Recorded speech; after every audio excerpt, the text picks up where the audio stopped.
ദൈവതിരുനാമത്തിന് മഹത്വമുണ്ടാകട്ടെ. ഏവർക്കും ഹെർമിറ്റ്സ് ടോക്സിലേക്ക് സ്വാഗതം. ഇത് ഹെർമിറ്റ്സ് ടോക്സിന്റെ 1058 ദിവസം. ഇന്നത്തെ പ്രഭാത ചിന്ത 2 ദിനവൃത്താന്തം 33 അധ്യായം 12 തിരുവചനമാണ്. കഷ്ടത്തിലായപ്പോൾ അവൻ ദൈവമായ യഹോവയോട് അപേക്ഷിച്ചു. തന്റെ പിതാക്കന്മാരുടെ ദൈവത്തിന്റെ മുമ്പിൽ തന്നെത്താൻ ഏറ്റവും താഴ്ത്തി അവനോട് പ്രാർത്ഥിച്ചു. പാപമംഗലമായ ജീവിതത്തെക്കുറിച്ചോർത്ത് ചിലപ്പോഴെങ്കിലും നമ്മൾ ദുഃഖിച്ചിട്ടുണ്ടാകും.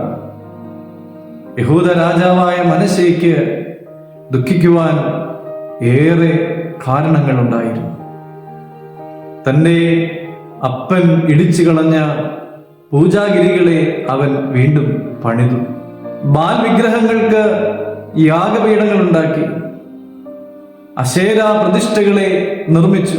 ദൈവത്തിന് ഇഷ്ടമില്ലാത്ത പല കാര്യങ്ങളും അവൻ ചെയ്തു.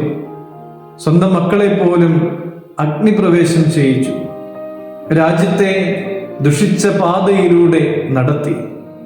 ദൈവം മനശ്ശെയോടും അവന്റെ ജനത്തോടും സംസാരിച്ചു. പക്ഷേ അവരത് ശ്രദ്ധിക്കുവാനായിട്ട് കൂട്ടാക്കിയില്ല.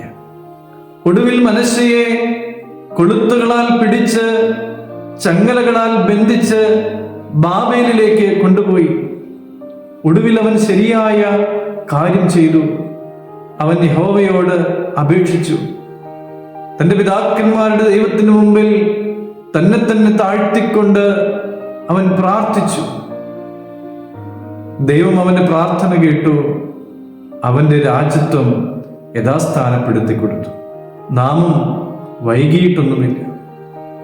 ജീവിതത്തിൽ പാപം ചെയ്താണ് ജീവിക്കുന്നതെങ്കിൽ, തിന്മകളിലൂടെയാണ് നമ്മൾ മുന്നോട്ട് പോയിക്കൊണ്ടിരിക്കുന്നതെങ്കിൽ, ദുഃഖിക്കുവാനുള്ള അവസരം ദൈവം ഇനിയും നമുക്ക് നൽകിയിട്ടുണ്ട്. നമ്മളിൽ ഉണ്ടാകേണ്ടത് ശരിയായ അനുതാപമാണ്. ശരിയായ അനുതാപത്തോടുകൂടെ ദൈവത്തിന്റെ സന്നിധിയിൽ ചെയ്തുപോയ പാപങ്ങളും കുറ്റങ്ങളും കുറവുകളുമൊക്കെ ഏറ്റുപറഞ്ഞ് ഉപേക്ഷിക്കുവാനായിട്ട് നമുക്ക് സാധിക്കണം. ദൈവത്തിന്റെ സന്നിധിയിൽ വിനയത്തോടെ പ്രാർത്ഥിക്കുവാൻ നമുക്ക് സാധിക്കട്ടെ. ദൈവം അനുഗ്രഹിക്കട്ടെ.